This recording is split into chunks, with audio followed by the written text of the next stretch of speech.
কাবা ঘরের গেলাফ ধরে কানলেও আপনি আমাকে যে মিথ্যা অপবাদটা দিয়েছেন এটা মাফ হবে না যতক্ষণ না আমি মাফ করছি। কথা কি বুঝতে পারছেন?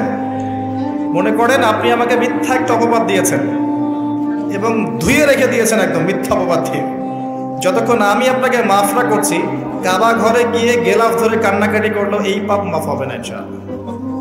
এই অবস্থায় মৌত হলে কি হবে? পরকালে দেখবেন আমি দাঁড়িয়ে আছি আপনার জন্য। আপনার হিসাব হচ্ছে, হিসাব শেষ। আপনি সালাত, সওম, হজ জাকাতের নেকি নিয়ে উঠেছেন, কিন্তু দেখছেন আমি দাঁড়িয়ে আছি, আমার মতো আরো 10 জন দাঁড়িয়ে আছে।